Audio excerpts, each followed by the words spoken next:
¿Ya conoces la última publicación del Centro Olof Palme México? Ven, vamos a conocerla. ¿Te gustaría saber cómo ha evolucionado el concepto de seguridad nacional e internacional en el presente siglo? ¿Deseas saber sobre la problemática de la seguridad ciudadana o hídrica? ¿Qué lugar ocupa el terrorismo en la agenda de seguridad nacional de México y por qué? ¿Qué relación existe entre género y seguridad? ¿Entre seguridad y cultura? Las respuestas a estas y otras preguntas se encuentran en el libro colectivo La seguridad extraviada, apuntes sobre la seguridad nacional de México en el siglo XXI. Coordinado por María Cristina Rosas y con las reflexiones de Guillermo Garduño, Luis Eduardo Pérez Ortiz Cancino, Gustavo Mauricio Bastien, Héctor Frías, Alfonso Aragón, Jorge Alfonso Monjaraf, Fernanda Padilla, José Jesús Borjón, Salvador Díaz Huitrón, Tomás Martínez, Severino Cartagena y Juan Pablo Prado. Adquiere ya, La seguridad extraviada, apuntes sobre la seguridad nacional de México en el siglo XXI. Envíanos un mensaje a través de nuestras redes sociales para adquirir esta y otras obras del Centro Olof Palme México. Contáctanos hoy mismo.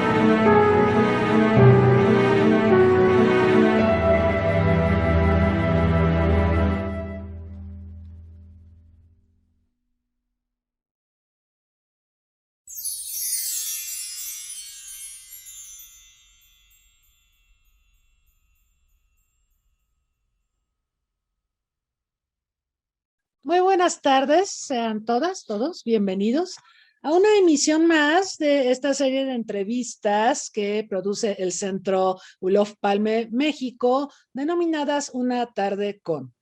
El día de hoy tenemos el gusto de recibir en este espacio a Carlos Juárez, quien es director en México del Instituto para la Economía y la Paz, a quien le agradecemos su disposición, su tiempo para conversar con nosotros el día de hoy. Carlos, bienvenido, un gusto tenerte con nosotros.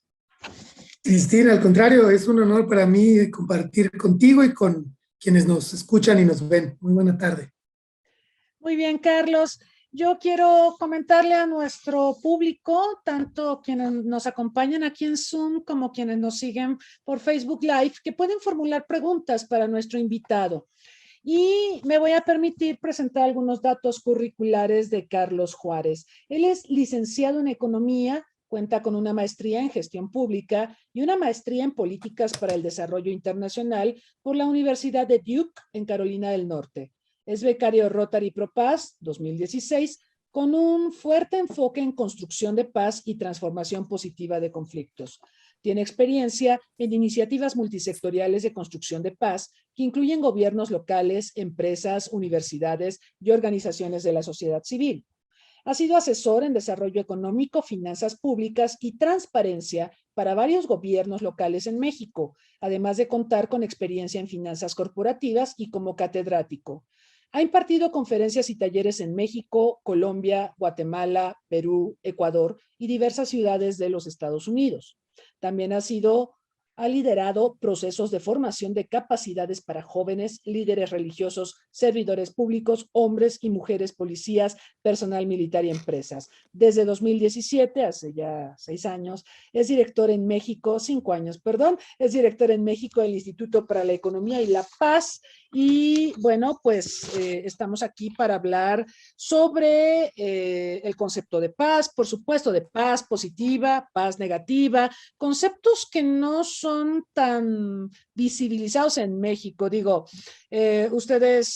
muchos de ustedes conocen los debates sobre estos temas, por ejemplo, la escuela de Uppsala en Suecia y el trabajo que ha hecho Peter Wallenstein, a quien por cierto también hemos tenido como invitado en este espacio, Johan Galtung, por ejemplo, ¿no? Que son los artífices de estas nociones y que son tremendamente importantes porque van más allá de calificar a los conflictos en función de la violencia. van mucho más, van a las raíces, van a visibilizar otra serie de problemáticas que ayudan a tener una visión más integral sobre lo que podría ser una construcción de paz sostenible. Sobre estos temas hablaremos con Carlos. Y bueno, sin más, y para aprovechar el tiempo del que disponemos, le pediría a Carlos una reflexión sobre el tema de cuantificar estos índices. En ciencias sociales siempre ha habido este debate de si podemos medir la paz, si podemos medir los conflictos, si podemos medir la seguridad humana. Me acuerdo mucho, por ejemplo, en 2005, cuando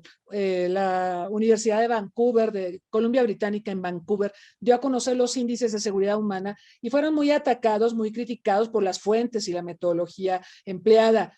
Usaban mucho al Departamento de Estado para documentar sus análisis. Entonces, Carlos, cuéntanos un poco sobre la generación del Global Peace Index, los criterios metodológicos. Y bueno, más adelante te preguntaremos sobre el índice de paz de México. Y bueno, por favor, si nos puedes ilustrar. Sí, claro. Pues gracias por esta oportunidad de compartir con ustedes lo que hacemos. Yo estoy a cargo de la Oficina de México y para fines prácticos de Latinoamérica del Instituto para la Economía y la Paz, o más globalmente conocido como Institute for Economics and Peace. Es muy reconocido este instituto. Bueno, está mal que yo lo diga, yo no lo creé, yo no lo presido completamente, pero este instituto es reconocido a nivel global por un producto que hacemos desde hace 14 años, que es el Global Peace Index, el índice de paz global, que es una medida, un ranking, una medición de la paz relativa en 163 países. Prácticamente cubrimos todo el mundo. Estimamos que es el 99.7% de la población. Y esto que dices de entrada es muy interesante, ¿no? Se puede medir, no se puede medir algo tan abstracto como la paz y como, pues de por sí es un concepto difícil de definir. Nosotros no asumimos que capturamos completamente ni a la perfección estos fenómenos, pero creo que en el campo de los estudios sobre paz, conflicto, hay un vacío en el campo de estudio. No sé si estarás de acuerdo.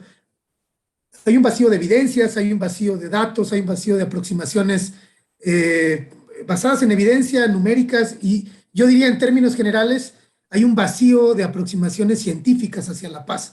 Es un campo de estudio nuevo, es una disciplina nueva, incluso va a evolucionar, es nueva y además ha ido evolucionando en los últimos años.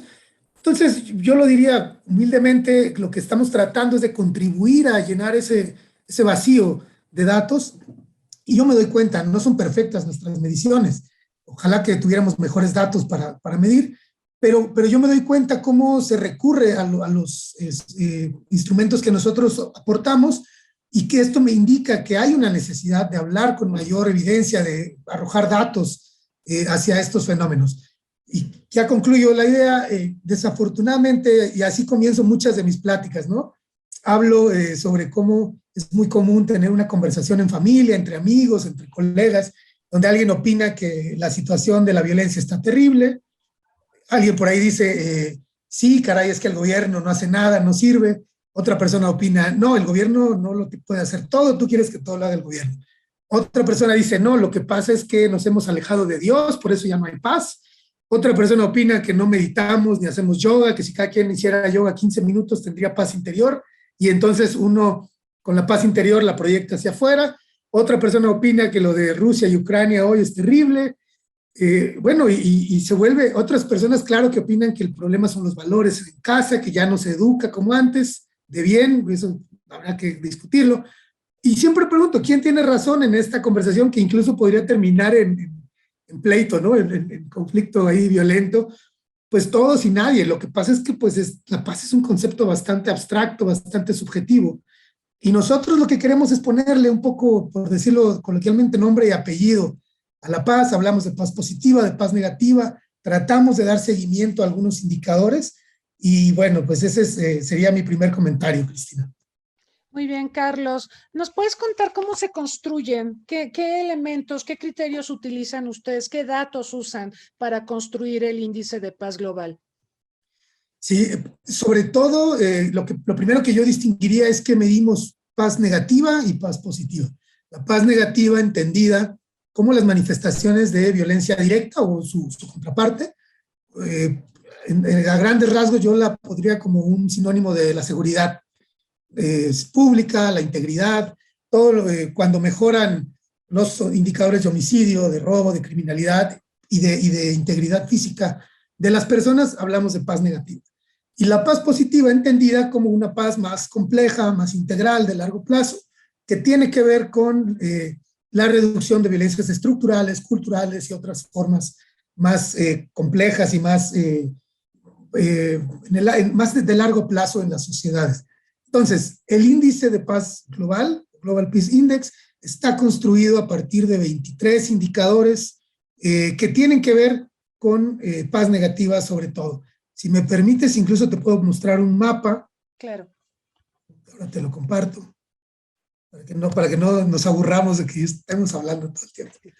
Este es el mapa del mundo, así se ve, lo más rojo es lo menos pacífico, lo más verde es lo más pacífico. México ocupa la posición 140 de 163, vamos mal, hemos empeorado mucho. Y este índice lo construimos. Bueno, aquí hay algunos datos, te lo voy a,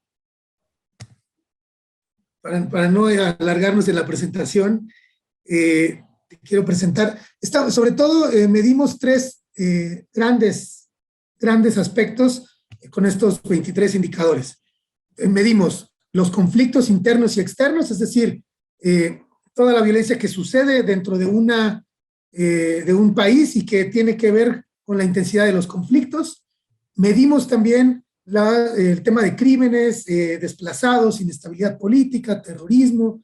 Medimos el encarcelamiento de personas como un indicador también de la paz. Y finalmente medimos, tenemos indicadores relacionados con la militarización.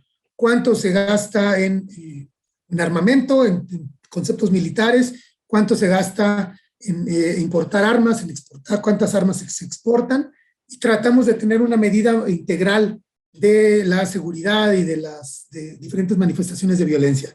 6 indicadores miden conflictos internos y externos, 10 indicadores miden todo lo que tiene que ver con seguridad y protección social, security en inglés, y medimos militarización. Esto también incluye cómo los países se relacionan con sus vecinos, qué tantos conflictos tienen, cuánto se invierte en la seguridad pública, el número de policías, el número de homicidios, por supuesto, y algunos indicadores de criminalidad. Vamos mal, lo decías a propósito de México, el lugar 140 entre 163 ha sido un deterioro marcado. Y te preguntaría, ¿por qué México ocupa esta posición? ¿En qué rubros es donde más desmerece nuestro país, donde hay más deterioro? Claramente el punto más álgido y más grave está en los homicidios. Esto además como el indicador por excelencia de la violencia, ¿no? El fenómeno más disruptivo, más lacerante, que toma la vida de una persona. México tiene la tasa de homicidios, la 9ª tasa de homicidios más alta del mundo. No es poca cosa, esto, estamos hablando de países como Irak, Siria, Afganistán, Venezuela, lugares donde hay mucha violencia. Son solo algunos de estos países, solo 8 países tienen tasas más altas que México. Y esta tasa ha venido deteriorándose en los últimos años. Hablamos de decenas, ya cientos de miles de personas asesinadas. Y a mí me cuesta trabajo, mi trabajo es hablar de estos datos, de estas cifras. Decimos 24 homicidios por cada 100,000 habitantes, 35,000 asesinatos. Al siguiente año 35,500, en algún año dijimos 28,000 homicidios. Y yo siempre hago aquí una pausa para decir que estamos hablando de personas, de seres humanos que dejan huérfanos, que dejan hermanos, madres, amigos. Solo por darte un dato para esta reflexión. Algunos, seguro tú lo sabrás mejor que yo, pero yo he leído a algunos expertos opinando que por cada homicidio hay un impacto, por cada víctima hay un impacto de hasta 4 o 5 personas en el entorno inmediato, las más conservadores, ¿no? Las estimaciones más conservadoras. Entonces, imagínate, 35,500 homicidios en un año, multiplicado por 4 o 5 personas, esto nos da una idea de los niveles de trauma colectivo que está enfrentando México. Obviamente, bueno, México además tiene graves problemas de impunidad, algunas estimaciones hablan de más del 97% de los delitos que no reciben un castigo. Esto se vuelve un incentivo por una parte para los delincuentes y quienes rompen la ley, porque tienen un negocio con 3% de riesgo. Yo no conozco ningún negocio que sea tan redituable, que tenga un 97% de certeza de que no vas a ser castigado. Y para los ciudadanos y ciudadanas que somos víctimas de los delitos, pues es un incentivo o un desincentivo, por decirlo de alguna manera, que tienes 3% de probabilidades de que se haga justicia cuando sufres un delito o alguna violencia. Sí, efectivamente hemos hablado mucho de encarecer los costos para la delincuencia, ¿sí? De manera que esto sea un incentivo para no delinquir. Sin embargo, con este 3%, bueno, pues hasta diríamos, ¿por qué no te dedicas mejor a la delincuencia? Realmente hay una impunidad tremenda, ¿no? Sí. Revisando los índices, se habla de la corrupción como un factor toral en lo que se refiere a la calificación de los países. ¿Qué nos puedes decir al respecto a propósito de México? Sí, yo que tengo mucho diálogo internacional con los investigadores e investigadoras del instituto y con otras oficinas del resto del mundo, México está claramente relacionado con niveles muy altos y escandalosos de corrupción. Siempre digo aquí que es como si se nos estuviera incendiando la casa, ¿no? Está en llamas nuestra casa y la estamos tratando de apagar con una cubeta que está llena de agujeros, que no tiene fondo. No hay agua, no hay recurso que alcance si la cubeta está llena de agujeros. Y la corrupción tiene efectos, además de los obvios, y es la ineficiencia de las instituciones y que las cosas no funcionan cuando hay corrupción. Hay otros efectos nocivos también en la sociedad, y es que cuando hay estos niveles tan graves de corrupción, corrupción endémica, cuando es más fácil participar de la corrupción y es más seguro participar de la corrupción que no participar de ella, combatirla. Es peligroso resistirte. Entonces ahí ya los problemas éticos se vuelven complicados, ¿no? Más complicados. No es solamente un tema de ética y honestidad, sino es un tema también de decisiones de supervivencia en algunos casos, ¿no? No pocos casos. Lo que hace esta corrupción que vivimos en México, además de desincentivar las denuncias, la participación, genera desconfianza entre la población y entre las personas. Si tú y yo tenemos un conflicto que tendría que ser resuelto a través de las reglas, o de las normas sociales o de las leyes, cuando hay tanta corrupción desconfiamos de las instituciones y yo busco sacar ventaja. Es decir, la corrupción individualiza las dinámicas. No nos regimos bajo las mismas reglas y entonces la justicia y los castigos tienen precio, básicamente. Sí. Por eso hay tanta polémica con la Fiscalía General de la República y todo el problema con Hertz Manero, ¿no? Nos urge elevar los estándares éticos de las y los servidores públicos, de las familias, de los empresarios y empresarias, de todo el mundo. Es urgente, ¿no? Exacto, estamos hablando de seres humanos, lo decías muy bien. Oye, Carlos, hemos hablado mucho en distintos foros y se han hecho estas propuestas de correlación entre violencia y pobreza. El argumento central es: si eres pobre, eres violento. Esto a mí me parece peligroso porque puede llevar a criminalizar a la pobreza, ¿no? Tristemente, sí hemos visto estudios incluso avalados por el Banco Mundial. Me acuerdo mucho de un Human Development Index que propuso el Banco Mundial en la primera década de este siglo, donde hacía esta correlación y decía: los países más violentos son los más pobres. Aguas con eso. En el índice de paz de México, pues vamos a ver este análisis de paz negativa y de paz positiva, pero por ejemplo vamos a ver que en paz negativa los estados mejor ranqueados pues no son los que pensaríamos tradicionalmente, ¿no? O sea, se refuta mucho esta ecuación de pobreza, violencia. ¿Por qué ocurre esto, Carlos? Cristina, hay muchas ideas ahí que vale la pena conversar, ¿no? Algunas reflexiones. Primero, respondiendo a tu última pregunta, Hay algunos estados que han estado estigmatizados desde hace muchos años, desde décadas. Si uno le preguntara a alguien que no está dando seguimiento a los datos, ¿cuáles son los estados más violentos? Te diría probablemente Guerrero, Sinaloa, Tamaulipas, los que se relacionan con crimen organizado. Desde siempre. Claro, tienen graves problemas estos estados. Yo soy guerrerense. En mi currículum falta ahí decir que soy originario de Acapulco porque conozco la violencia y que tengo 3 hijos además, entonces tengo alguna especialidad en conflicto al tener a tres chiquillos ahí.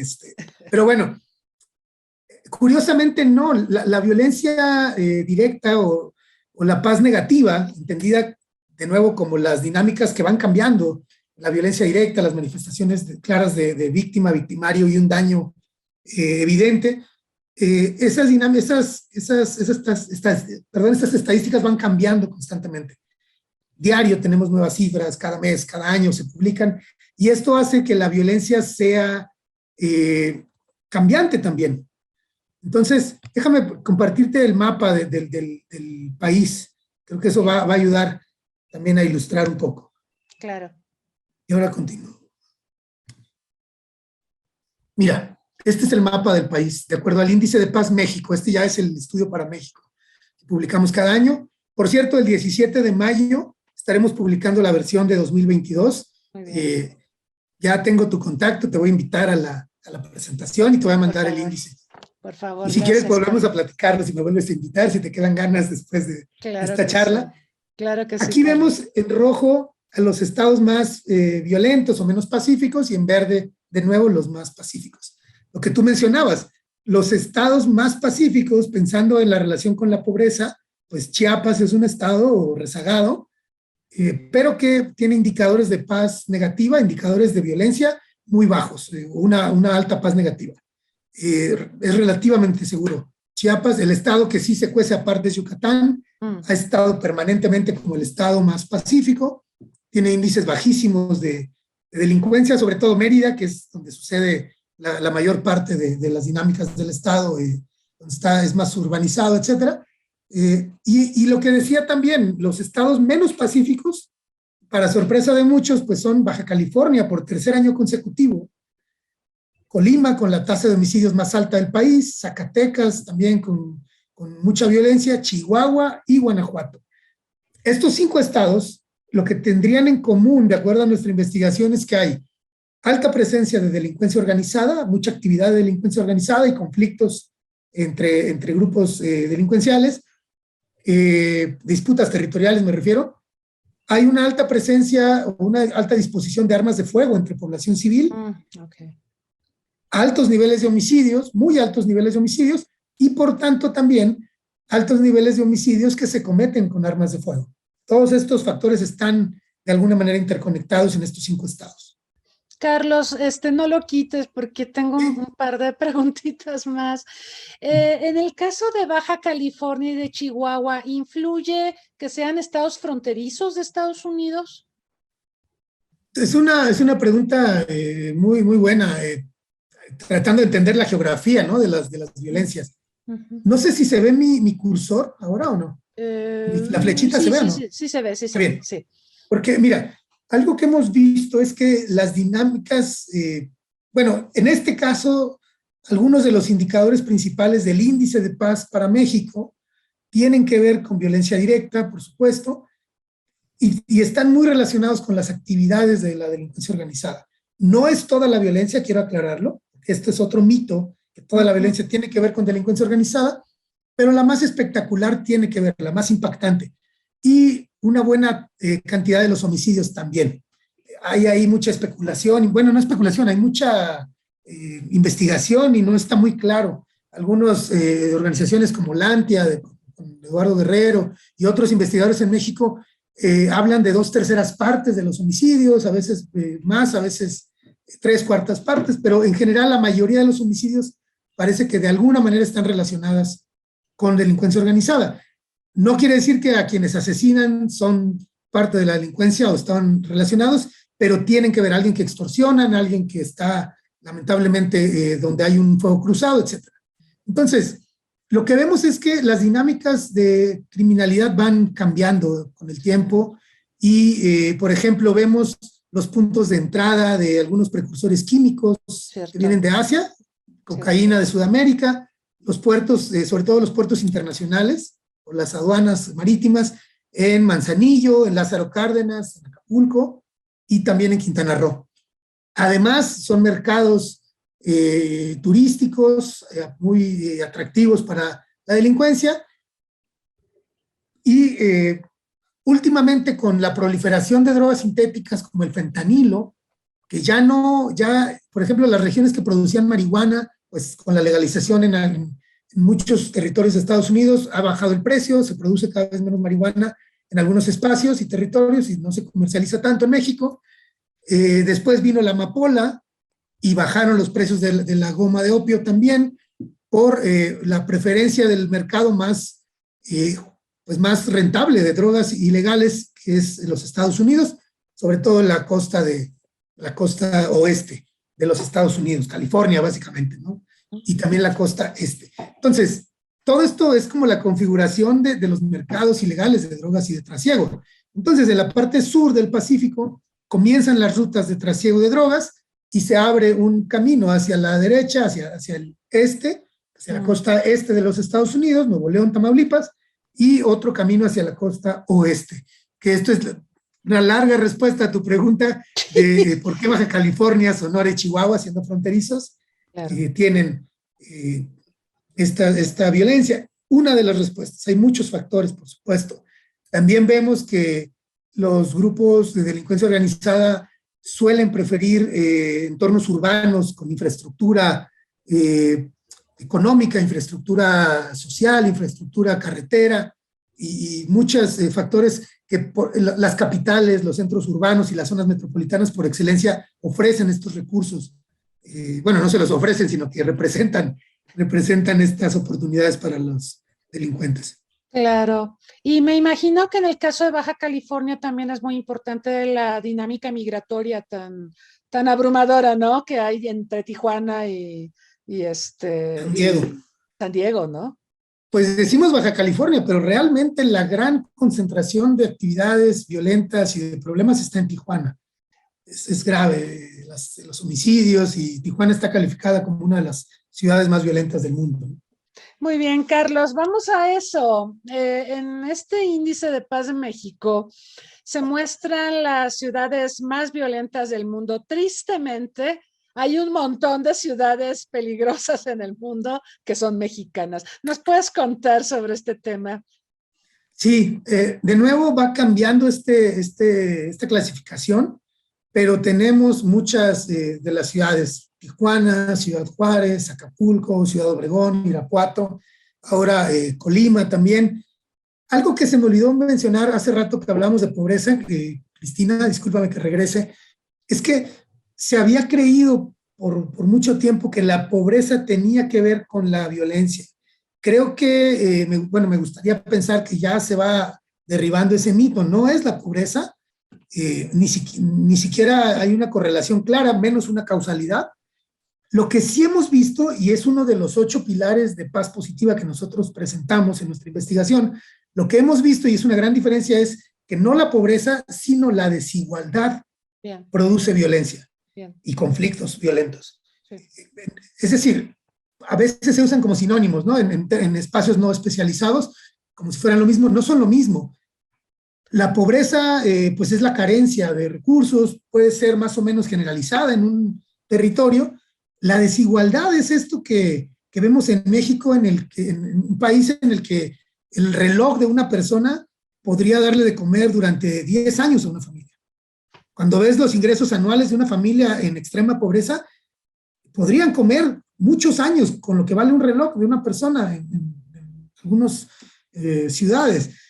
O en México la gente gasta para quitarse una pequeña arruga dinero que podría salvarle la vida a muchos niños en algunos territorios. O sea, esas extremas diferencias pues incomprensible orgullo nacional de tener al hombre más rico del mundo, a veces un país donde la gente todavía se muere por una diarrea en Guerrero, en Oaxaca, en Chiapas, pues debería darnos vergüenza tener al hombre más rico en un país donde no están atendidas las necesidades más básicas para vivir con dignidad de toda la población.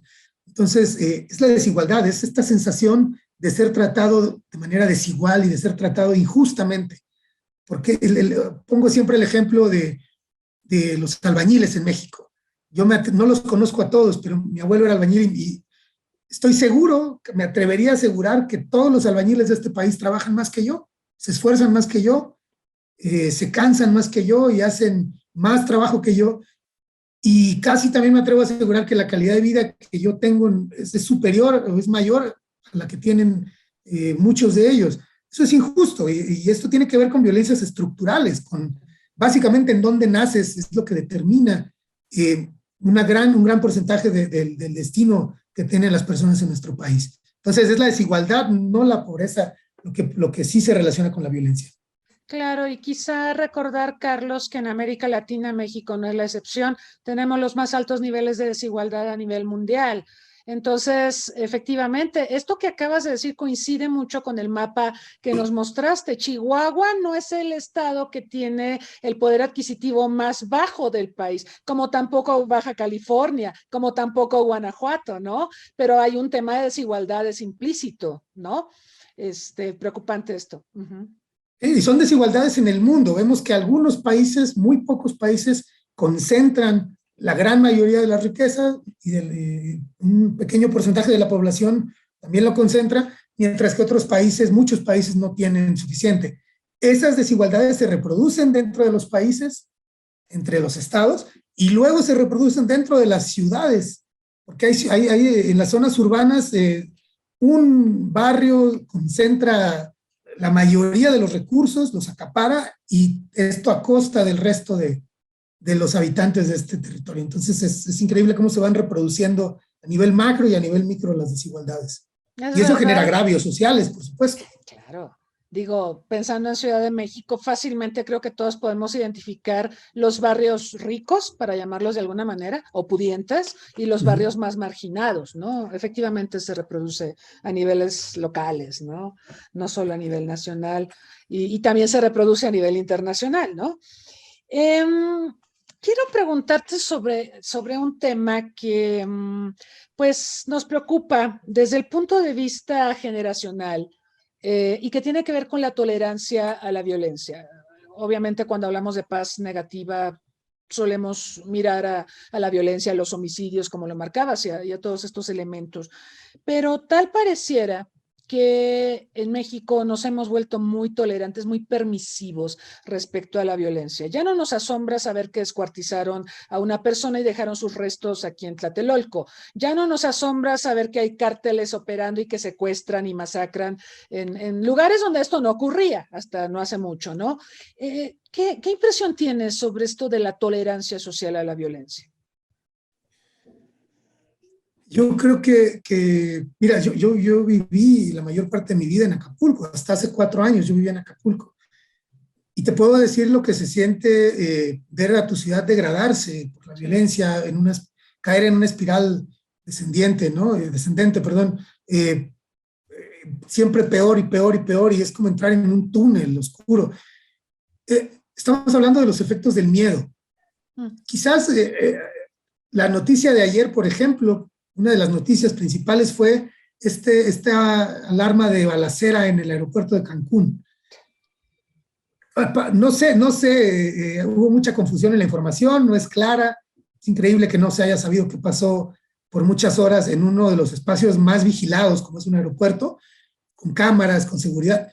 Pero quiero hablar sobre las personas huyendo en estampida, bueno, en masa, aterrorizadas, escondiéndose. Y aparentemente no había tal balacera, fue un ruido. Esto nos habla de un trauma colectivo, de una psicosis colectiva y de los efectos que el miedo ha causado en nosotros, porque si se escucharan ruidos en un aeropuerto de alguna ciudad europea que no tiene problemas de violencia, probablemente la gente no se alarmaría. Pero en Cancún es creíble que pueda haber disparos, porque lo han visto ya varias veces. Entonces, hay que hablar de los efectos de este trauma colectivo y de esta normalización de la violencia, por una parte. Mencionaba lo de Acapulco porque cuando ves tanta violencia, creo que hay una necesidad de autocuidado, de autoprotección, que es un poco la evasión. Creo que a esto se debe también los lugares comunes o los argumentos comunes como que se están matando entre ellos. Se dice mucho, ¿no? Se están matando entre ellos, no te preocupes, porque tú y yo, Cristina, no somos narcotraficantes, entonces, pues preferimos pensar que se están matando entre ellos, porque si yo creyera que cada vez que salgo a trabajar o regreso del trabajo o salgo a la calle, estoy en riesgo como lo estamos, pues sería entonces imposible vivir, imposible desarrollar las actividades, ¿no?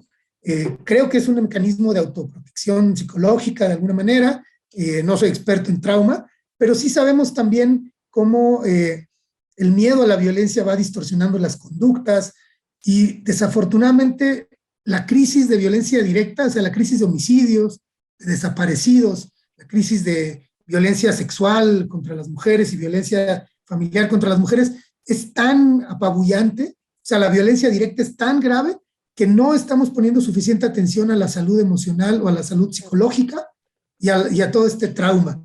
Pero ahí está esto. Yo pregunto, ya con esto concluyo, cuando hablamos de 35,000 homicidios en un año, cientos de miles de muertos, yo pregunto, ¿qué está pasando con los huérfanos? Claro. La mayoría eran jóvenes varones, muchos con hijos. ¿Qué pasa con un niño de 4 años cuando sabe que a su padre lo asesinaron y no hubo justicia, no hubo verdad, no hubo contención, no hubo cuidado? Nadie intervino, ni la sociedad, ni las empresas, ni los medios, ni el gobierno, que es el principal responsable. Este niño, ¿cómo va a crecer? ¿Qué tipo de ciudadano va a ser cuando cumpla 18 años? No estamos hablando de eso. Creo que hemos estado muy ocupados tratando de resolver o fracasando en los intentos de resolver la seguridad pública, y este tema está formado muy atrás en la fila, pero creo que es fundamental abordarlo lo más pronto posible. Coincido, Carlos, porque el tema de la salud mental ahora se ha empezado a visibilizar por la pandemia, porque ahí hay otro tema también de violencia intrafamiliar y demás, muy, muy presente, que ya también sabemos que existe y que se agravó mucho. Pero creo que no es suficiente lo que estamos haciendo para visibilizar, analizar y sobre todo apoyar a las personas que lo han pasado mal en la pandemia, que lo han pasado mal en el encierro, pero que además lo pasan mal en la calle y lo pasan mal en los centros de trabajo y lo pasan mal en todas partes, precisamente por esta suerte de psicosis colectiva, ¿no? Y este miedo que relatas es real, ¿no? Estamos ya esperando lo peor, o sea, y eso de estar esperando lo peor te pone en un estado de alarmismo y de ansiedad que no es sano. Eso deteriora a las personas, eso las enferma, ¿no? Entonces, qué terrible, es un escenario muy terrible, Carlos. Sí, mira, y algo de lo que hemos querido, lo que hemos insistido desde el Instituto para la Economía y la Paz es en hablar de muchas violencias sucediendo simultáneamente. Tradicionalmente hablamos de la violencia, y esto incluye la violencia verbal, la violencia visual, la violencia en el hogar y la violencia más potente y más impactante como la violencia de los muertos y los descuartizados y todos los horrores que vemos. Pero ese rango es demasiado amplio y ahí dentro, cuando decimos violencia, caben muchas formas de violencia que tienen diferentes dinámicas, diferentes orígenes, diferentes naturalezas. Algo de lo que no quiero que se me pase a mencionar es este gráfico que te voy a compartir, que es la desagregación de 4 formas de delitos con violencia. Nosotros medimos asalto y robo, violencia sexual y violencia familiar. Y mira, las 2 líneas de abajo, las que están acá abajo, es la evolución desde 2015 hasta 2020 de los robos y los asaltos. Vemos cómo se mueven más o menos paralelamente el robo y el asalto y han ido estabilizándose y hasta decreciendo y mejorando los niveles de robos y asaltos. Pero las 2 líneas de arriba, sobre todo a partir de esta línea punteada, que es enero de 2019, que son la violencia familiar y la violencia sexual, y para no usarlos como eufemismos, digamos claramente que son violencias contra las mujeres, contra las niñas, contra los niños, esas van en aumento. Y han ido creciendo y siguen creciendo. 64% la violencia familiar, 60% la violencia sexual en los últimos 6 años. y no hemos publicado los datos de 2021, pero te adelanto que van a crecer. O sea, pues ya crecieron y están todavía más altas. Tenemos que hablar de esto porque se habla mucho de las violencias contra las mujeres y se habla muy poco de los perpetradores de estas violencias. En más del 95, en más del 97% de los casos, dicen los expertos, los agresores somos los varones, los hombres. Entonces, a veces se habla, bueno, no es tu caso, pero en las conversaciones más cotidianas se dice mucho, y lo decimos los hombres mucho, que la violencia no tiene género.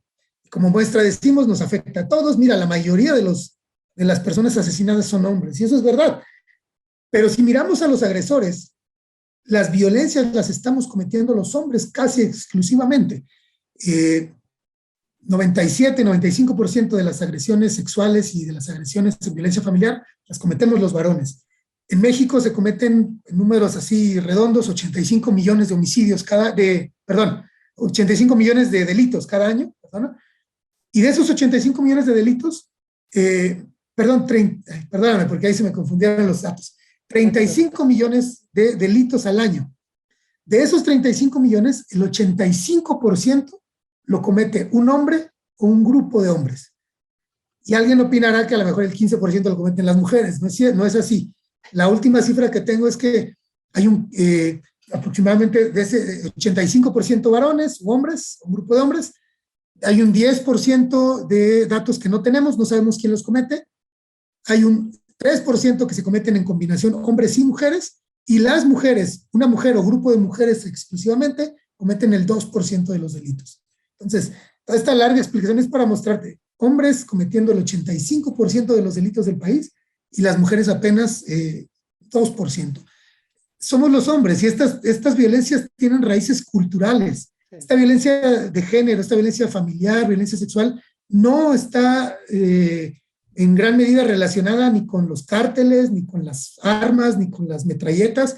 Tiene que ver con las dinámicas de cómo nos relacionamos las personas, las dinámicas sociales, familiares, y sobre todo lo que nos dijeron a los hombres que éramos, que debíamos ser, y cómo nos enseñaron a relacionarnos. Tenemos que hablar de la masculinidad para acabar de pintar este gran mosaico de violencias que suceden en México. Carlos, bueno, ya estamos recibiendo preguntas, ahorita vamos a eso, seguimos invitando al público a formular preguntas para nuestro invitado, pero viendo el gráfico hay coincidencia, me parece, ya tú me dirás si es una apreciación correcta, que los delitos que tienen que ver con estar en la calle, como el asalto, el robo a transeúnte, no sé, bajaron durante la pandemia y se dispararon los del confinamiento, como podría ser esto que acabas de mencionar, la violencia intrafamiliar, el abuso sexual, porque pues todos están confinados, todos están tensos, muchos perdieron sus trabajos, están deprimidos, en fin, pero me gustaría saber si es correcta esta apreciación. Sí, así es, lo señalamos, insistimos mucho en eso en el índice de paz que publicamos para México. Es muy claro, hay un punto de quiebre en marzo de 2020 y muchos delitos que se relacionan normalmente con la movilidad de las personas, es decir, con las personas en la calle, como bien dices, los asaltos, los robos, las agresiones, mejoraron los indicadores, es decir, se redujeron las violencias, pero otros que tienen que ver con las dinámicas familiares empeoraron. Específicamente la violencia familiar, la violencia sexual, empeoraron, y pues son violencias, mientras que los hombres somos víctimas en espacios donde, o sea, afuera en la calle, digamos, las mujeres son víctimas de las violencias en espacios que deberían ser seguros para ellas, como el hogar, la oficina o el trabajo, la escuela o el transporte público, por ejemplo. Sí, entonces eso que decían de la casa es un espacio seguro, como lo decía la que fue secretaria de Gobernación, ¿no? Si tienes problemas con tu pareja, háblalo, dialoga con él. Bueno, yo no niego que eso sea importante, pero es bastante más complejo que eso, ¿no? Mucho más, sí, sí. Carlos, te preguntan sobre los programas sociales del señor presidente, porque están relacionados en principio con la paz positiva. ¿Por qué si se ha trabajado en programas sociales para mejorar la situación de las comunidades? ¿Por qué seguimos teniendo tantos índices de violencia tan altos? Pues si tuviera una respuesta certera y clara e inequívocas, yo creo que yo sería algún secretario o alguien ahí muy importante. Es una pregunta compleja, por supuesto, pero bueno, tratando de contribuir a responderla, creo que en sexenios anteriores habíamos insistido en la necesidad de abordar el trabajo por la paz o el combate a la violencia desde enfoques mucho más integrales y amplios. Es muy claro cómo se ha concentrado todos los presupuestos, la gran mayoría de los presupuestos, de los esfuerzos, de los discursos, del tiempo en televisión y de todo el despliegue de recursos públicos y privados a contrarrestar la violencia directa o a construir paz negativa. Lo que decimos es que tenemos que ampliar el espectro y abrirlo. Lo digo porque en este sexenio vemos una mayor amplitud de este abordaje. Vemos que es debatible, ¿no?, la calidad o la eficacia de los programas y de las campañas, pero por primera vez yo veo una campaña contra las adicciones, por ejemplo. No habíamos visto, por increíble que parezca, no le habían dicho a los jóvenes y a los consumidores que te hace daño algunas drogas. Bueno, es otro debate, pero en general, pues, hay drogas que son muy, muy peligrosas, ¿no?, para nuestros jóvenes. Eso no se había dicho, pues eso me parece bien, está muy bien. No se había reivindicado a los jóvenes. Creo que hay por ahí un programa de Jóvenes Construyendo Futuro. Eso por decirlo, bueno, creo que es una buena noticia ver que se va abriendo este panorama, que se van abordando desde ángulos más integrales y más multidimensionales las violencias. Parece una buena noticia. Ahora, lo que vemos que falta muchísimo y que estamos lejos de alcanzar, esta sería una de las razones por las que yo creo que no se ven claramente los resultados, y es que falta mucha articulación.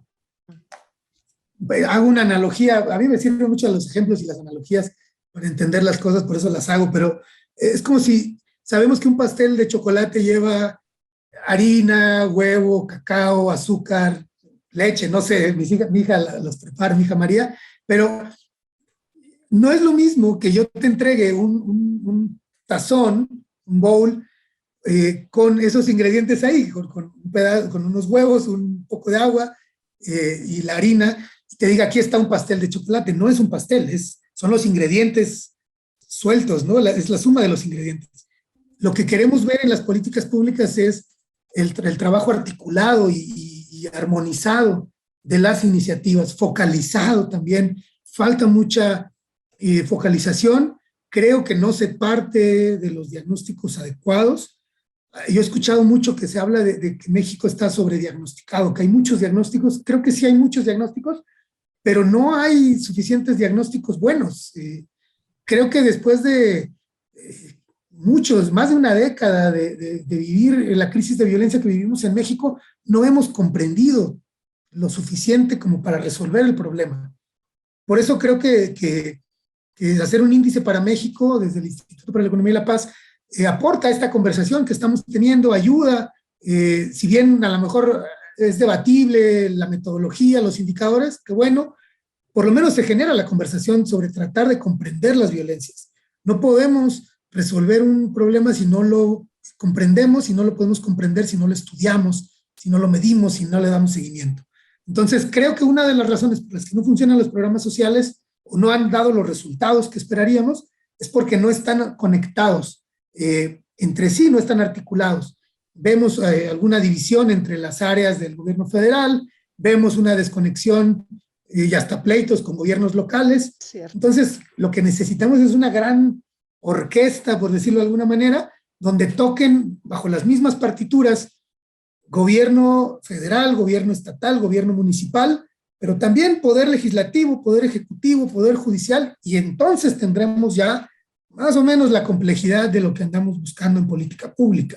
Lo otro es que estos programas dan resultados de largo plazo también, no son inmediatos, no son rápidos, entonces hay que también, querríamos por lo menos saber que vamos en el camino correcto, pero no, a más de 10 años de esta crisis, no tenemos una agenda de construcción de paz, no tenemos una ruta que nos diga estos 3 años del alcalde o alcaldesa, estos 6 años del gobernador o quien preside o quien gobierna el país, estos 6 años vamos a acercarnos un poco más a esta gran agenda de 20, 30 años.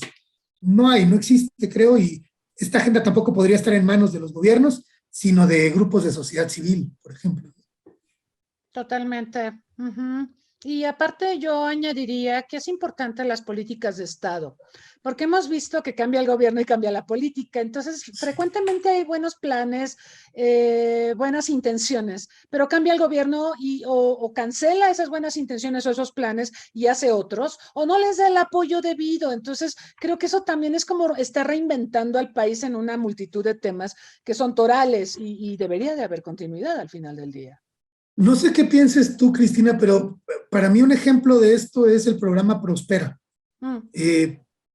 Creo que para cuando lo cancelaron, ese programa Prospera ya no era de nadie y era una política de Estado. Exacto. Empezó con algún presidente de la República, pero luego el siguiente presidente, en el siguiente sexenio, se le dio una vuelta de tuerca y después de muchos años teníamos un programa robusto, con fallas seguramente, con corrupción, que se pudo haber arreglado, pero el programa Prospera y sus antecedentes, ¿no? Sus otras versiones previas, tomó muchos años de aprendizaje, muchos años de buscar prueba y error, y al final era algo, en mi opinión, era un programa que funcionaba, que se estudia en las universidades del mundo, como donde se estudia desarrollo, como un buen programa, un programa ejemplar del combate a las pobrezas y a las vulnerabilidades. Y entonces, pues, en este sexenio, esto sí me parece que estuvo muy mal, eliminemos todo lo que huele a pasado y vamos a inventarlo todo de nuevo, y se van por el drenaje años y años de aprendizajes y de esfuerzos de muchos expertos y expertas. Es cierto, lo vimos también con el Seguro Popular, que tenía sus fallas invariablemente, pero lo desmantelan y ahora encuentran con que el INSABI no funciona y están tratando de revivir el Seguro Popular. Bueno, en el mismo gobierno, eso es asombroso. Sí. Pero bueno, te preguntan sobre la despistolización, las campañas de despistolización en México, si han contribuido genuinamente a reducir la tasa de homicidios.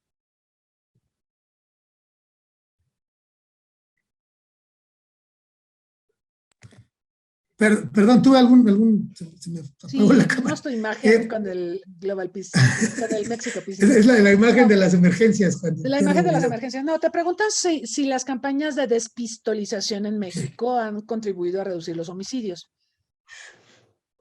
Es compleja la pregunta, ¿verdad?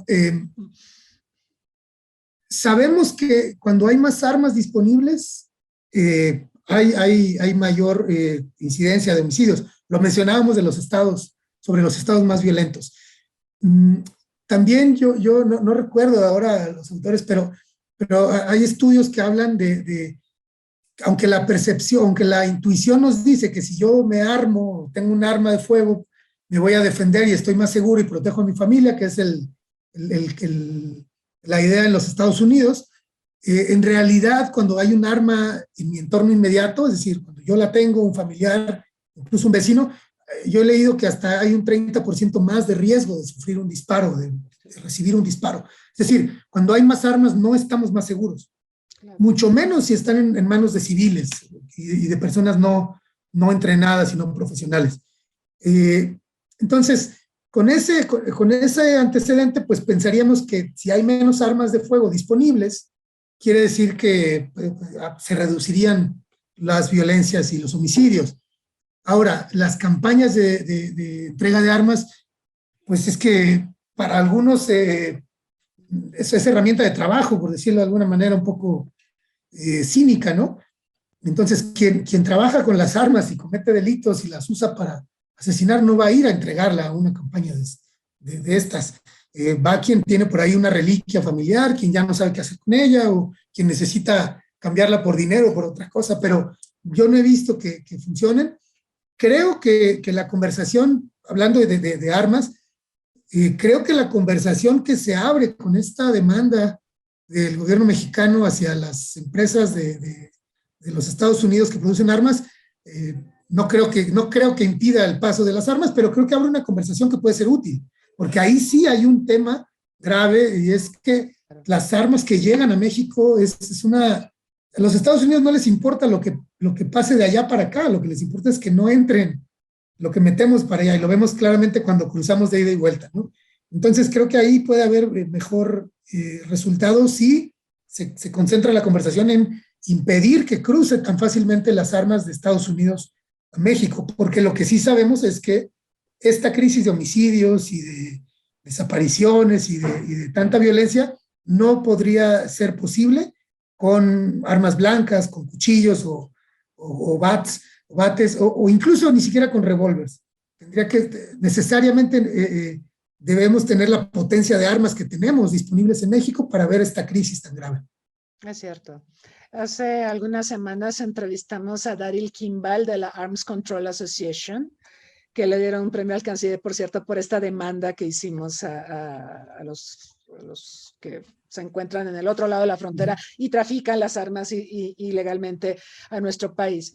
Y él decía que es muy paradójico que Estados Unidos se esmera mucho en contener la migración de México hacia allá, pero no controla el flujo ilegal de armas de fuego a nuestro país, ¿no? Que era muy irónico y que era muy responsable. Sí, claramente. Carlos, también te preguntan si el conflicto entre Ucrania y Rusia, ya vamos a la recta final de esta entrevista, coadyuva a un mundo más inseguro y más violento, y qué consecuencias podrías tú encontrar para las relaciones internacionales e incluso para México. Bueno, es una pregunta también muy compleja, ¿no?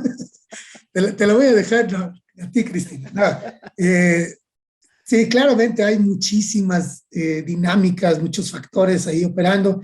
Lo hemos escuchado y veo que incluso los expertos en geopolítica y los grandes expertos internacionales no están tan de acuerdo. Pero en este caso yo diría, uno pensaría que después de lo que hemos visto desde la Segunda Guerra y hasta nuestros días en diferentes conflictos, uno pensaría que no íbamos a estar frente a un conflicto armado de este tipo y a tantas muertes. Es increíble que no aprendemos y no hemos diseñado instituciones ni mecanismos que nos ayuden a evitar estos conflictos. Se agradece de alguna manera que haya personas pensando en el no escalamiento del conflicto. No querríamos ver la evolución hacia un conflicto nuclear, por ejemplo, de las grandes potencias. No es ideal decir esto, pero ahí es donde estamos ahora. Creo que hablando de los impactos internacionales o globales, creo que la pandemia nos ha dado una muy buena muestra de cómo estamos conectados unos con otros, y entonces yo percibo que hoy estamos mucho más conscientes, después de 2 años de pandemia, estamos mucho más conscientes de cómo lo que sucede de aquel lado del mundo nos afecta también aquí. Espero que no llegue al tema de seguridad nacional. Yo no lo puedo saber, no sé quién lo pudiera saber, pero esperemos que no. Lo que sí es muy claro es que va a haber efectos económicos, y esto viene a sumar a la lenta recuperación económica post-COVID o post-pandemia. Entonces, yo quizás preferiría llevar la reflexión sobre las poblaciones más vulnerables, que son las que están recibiendo nuevamente los efectos de este conflicto, de la inflación, de cómo cambian las dinámicas en el entorno global a partir de las sanciones económicas, de la alza del precio del petróleo, etc. Son muchos efectos. Yo espero que ya es suficientemente malo estos efectos, espero que ya no pase de ahí, pero bueno, es difícil saberlo. Y nada más una invitación, yo he escuchado muchos expertos y expertas hablando de los reacomodos, incluso he escuchado personas decir, lo voy a decir porque lo he escuchado varias veces, que el gran ganador será Ucrania por el apoyo y respaldo internacional y el gran perdedor será Rusia, pero yo no sé qué país querría ver decenas de miles de muertos de sus ciudadanos y que le llamen ganador y que tengan apoyo internacional. Creo que de nuevo habría que llamar a una ética que se centre en las personas, en los seres humanos, y que privilegie la vida y la dignidad humanas, solo por llamar la atención sobre el discurso, ¿no? Y las narrativas que se han construido alrededor de este conflicto. Totalmente de acuerdo, Carlos. Yo añadiría que hay una doble moral de la comunidad internacional, porque por un lado, este es el conflicto que atrae toda la atención y atrae todos los recursos para atender refugiados y para condenar al agresor, etcétera, etcétera. Y mi pregunta es, ¿y todos los demás conflictos que existían antes de este no merecen atención? Y vemos una tragedia humanitaria, Carlos, y no me refiero solo a los migrantes ucranianos, todos los migrantes africanos, sirios, iraquíes, toda la gente que huye de zonas en conflicto o de la pobreza, Hasta los de la rusos, ¿no? marginación, y nadie los Hay voltea a ver, rusos. ¿no? O sea, Sí, es terrible. sí, Es terrible, terrible. Ojalá hago votos para que efectivamente esto se resuelva pronto y en adición a lo que mencionaste de ganadores y perdedores, no hay ganadores y perdedores. En ninguna guerra es blanco y no, negro. Yo creo que hay más perdedores normalmente, ¿sí? sí, sí. Hay costos, hay vidas de por medio, heridos, mutilados, los económicos. Sufrimiento, Sí, o sea, claro. totalmente. Carlos, para terminar, te preguntaría la pregunta del millón. Bueno, ya hubo varias preguntas del millón. La pregunta del millón sería, ¿cómo podemos construir en México una paz sostenible? Mira, no sé qué tanto tiempo tenemos, pero me gustaría compartirte este diagrama de la paz positiva. Tomamos el concepto de Johan Galtung de paz positiva, mirada como una paz que tiene que ver con instituciones, estructuras, actitudes, cultura, y nosotros lo que hicimos fue correr modelos econométricos, revisar estadísticas, datos, bases de datos. Estamos hablando de más de 10,000 bases de datos en 14 años que hemos revisado, y la pregunta que nos habíamos hecho es, si la violencia fuera una enfermedad, y queremos analizar, queremos estudiar la enfermedad, tendríamos que preguntarnos también qué hacen los sujetos o las sociedades, en este caso, que no se enferman, o que si se enferman se recuperan pronto de la enfermedad. Esto desde un enfoque de resiliencia social. Y hemos encontrado que las sociedades que mejor se recuperan o que son más resilientes frente a no solo la violencia, sino cualquier impacto externo, sea un desastre natural, una crisis económica, una pandemia incluso, esas sociedades o esos países suelen tener estos 8 pilares más fuertes y mejor balanceados. Y decimos que la paz en el largo plazo tiene que ver con estos 8 factores, por lo menos, ¿no? Por decirlo de alguna manera. Gobiernos que funcionan bien, una mejor distribución, menores desigualdades, la distribución de recursos, la libertad de expresión. Ya no pudimos hablar de ser periodista en México, que estamos muy preocupados y muy consternados. Las relaciones entre vecinos, ya sean países o sean personas, los vecinos, el famoso tejido social del que tanto se ha abusado en el discurso público, altos niveles de capital humano, entendido como que las personas tengan los estándares mínimos, esto que Adela Cortina llama una ética de mínimos, para vivir con dignidad, para que no te falte lo más básico. El respeto de los derechos humanos y reconocer al que tienes enfrente, al que yo tengo enfrente como un sujeto que tiene los mismos derechos, una persona con los mismos derechos que yo. Reducir la corrupción, como ya lo hemos hablado, y un entorno económico sano, sólido, que ofrezca oportunidades para quienes quieren esforzarse y mejorar su condición de vida. No es nada nuevo, esto es muy intuitivo. Yo no creo que alguien se sorprenda a decir, caray, yo no pensé que la corrupción tuviera algo que ver. Por supuesto, lo que quizás sea un poco más novedoso es que hablamos de que estos 8 factores operan dentro de un sistema complejo, interconectado y que se va reforzando mutuamente. Entonces decimos que la paz es un fenómeno complejo y multidimensional. Esto nos permite, cuando lo hablamos con policías, con personas en el gobierno, tomadores de decisiones, nos permite trascender por fin el paradigma de que la seguridad pública es la paz. No lo es mucho más que eso, la incluye, pero no se queda ahí. Y este enfoque además nos permite hablar de resiliencia social. Entonces, si a estos 8 pilares les ponemos nombre y apellido, desde un análisis de actores, encontramos que para construir esta paz compleja, esta paz duradera de largo plazo, tendríamos que convocar a todos los actores sociales. No solo el gobierno, sino los medios, los académicos, empresarios, empresarias, las familias, las escuelas, las universidades, las iglesias incluso. Y hemos visto que los lugares donde han logrado mejorar la situación de violencia o construir paz, te pongo el caso, por ejemplo, de Culiacán, en Sinaloa, porque no quiero tomar casos de que sean lejanos ni ajenos, Hoy en Culiacán se está trabajando de la mano gobiernos locales, sociedad civil, empresarios, y se ven buenos resultados. Ha mejorado mucho Sinaloa en sus indicadores, al menos en los que nosotros tenemos.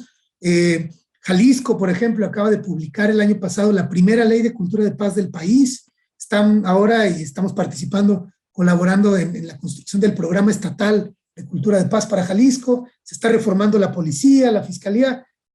Pues son esfuerzos. La Secretaría de Gobernación en la Unidad de Asuntos Religiosos y Tejido Social está construyendo consejos ciudadanos para la construcción de la paz y la reconciliación en Michoacán, donde tanta falta está haciendo ahora. Lo está haciendo en Sinaloa, Quintana Roo, y vemos varias iniciativas, vemos muchas cosas que están sucediendo. Yo quiero, para concluir, y ya me alargué un poco, perdona, pero creo que es importante que sepamos, quienes vivimos en ciudades violentas, quienes tenemos miedo, quienes hemos perdido incluso algún familiar o que hemos sufrido de cerca la violencia, que no estamos condenados a vivir en violencia, que la corrupción no es nuestro destino y que no estamos destinados a vivir en la desesperanza y en el miedo. Se puede construir la paz, pero necesitamos empezar a trabajar juntos, a tomar responsabilidad y a empezar a aportar y a vincularnos con otros actores. No somos el primer país que vive esta crisis, no seremos el último. Entonces hay que aprender las lecciones, hay que ver hacia Colombia, que hemos mirado tanto, pero hay que mirar otros ejemplos, que en África, en Italia hay un gran ejemplo de combate a la mafia y de participación multisectorial y de colaboración intersectorial. Se puede trabajar, creo que es importante alimentar la esperanza en medio de tanta noticia tan oscura, pero necesitamos empezar a estudiar estos fenómenos, a comprenderlos y a ser más generosos y más solidarios en nuestras conductas y en nuestro trabajo. Muchas gracias, Carlos, con este mensaje final. Estudiar más la paz. Yo me acuerdo que cuando estudié en Uppsala y conocí a Galtung y a Wallenstein, estaba lleno de centroamericanos y también de académicos africanos, digamos, el grupo en el que yo participé. Y yo pensaba, bueno, ¿por qué los estudios para la paz no son algo importante o de alto perfil en México? Estoy hablando de finales de los 80, principios de los 90, ¿no? ¿Cómo cambió México en 30 años? O sea, también yo haría esa reflexión. ¿Cómo se enrareció tanto el ambiente? ¿Cómo nos hicimos resilientes a la violencia? Es otra reflexión en la que tendremos que trabajar y pensar en lo importante que es estudiar la paz, entenderla en una dimensión bastante más amplia que como tradicionalmente se le ha planteado, Carlos. Llevamos casi 16 años de la crisis más reciente y no le hemos puesto nombre a nuestro conflicto, por decir algo, ¿no? No hemos dicho si es una guerra civil, un conflicto armado, una guerrilla. No tiene nombre, tal vez no quepa en los moldes, pero hay que nombrarlo. Siempre pongo dos ejemplos de cómo, a pesar de que ha transcurrido tanto tiempo, no estamos comprendiendo ni estudiando lo suficiente. Decimos siempre que en las encuestas salen los 3 problemas principales de México, de acuerdo a la población, son la corrupción, la violencia y la economía, ¿no? Tenemos grandes economistas, pero no tenemos, por decirlo de alguna manera, violentólogos, ¿no? O ideólogos o conflictólogos. No hay. En 16 años ya tendríamos muchos doctores, muchos maestros, muchos licenciados en estudios de paz, conflicto, violencia, seguridad pública, etcétera. El otro problema, la corrupción. No tenemos un nombre en positivo para la corrupción. Le llamamos, a mí me gusta el nombre de ética, de ontología, honestidad, anticorrupción es lo más aceptado y es la doble negación del término. No tenemos corruptólogos, no tenemos personas que estudien la ética más allá de la filosofía, que es muy importante, pero para fines prácticos. Es decir, la educación como la respuesta a los problemas sociales no ha respondido a las grandes preocupaciones que tiene el país. Tendríamos que ya haber comprendido mucho más nuestros conflictos, nuestras necesidades y nuestros problemas para irlos resolviendo. Sí, Carlos, ojalá hago votos para que quienes nos han seguido en esta transmisión reflexionen al respecto y nos ayuden a visibilizar más esta problemática. Sí, necesitamos maestrías, doctorados en paz, solución de conflictos y en corrupción y todo esto, porque de otra manera vamos a seguir estancados. Esto que menciona Carlos de que ni nombre le hemos puesto a nuestras contradicciones de los pasados 16 años es muy preocupante. Es como una negación. Cuando no le pones nombre es como negar que existe, ¿no? Eso es sumamente irresponsable. En fin, bueno, pues hagamos votos para que podamos cambiar la mentalidad y también cambiar el panorama actual. Le agradezco de nuevo a Carlos su presencia, su tiempo.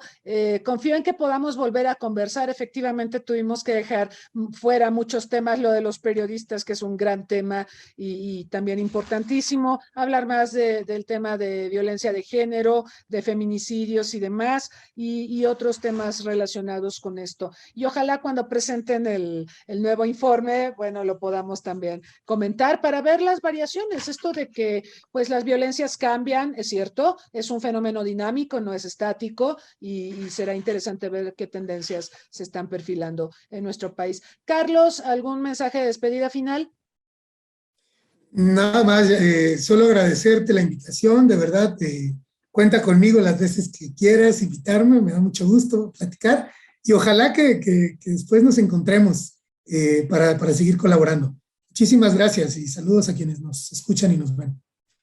Claro, muchas gracias, Carlos Juárez. Gracias a quienes nos han seguido esta tarde vía Zoom, vía Facebook Live. Los invitamos este jueves. Empezamos ya nuestro seminario de COVID-19 y la gestión de crisis en un mundo complejo, donde el tema central será justamente paz, seguridad y desarrollo. Acompáñanos a las 9 de la mañana. Tendremos la primera sesión para reflexionar sobre estos temas y pues los convocamos a que se sigan cuidando, síganos en redes sociales y hasta la próxima.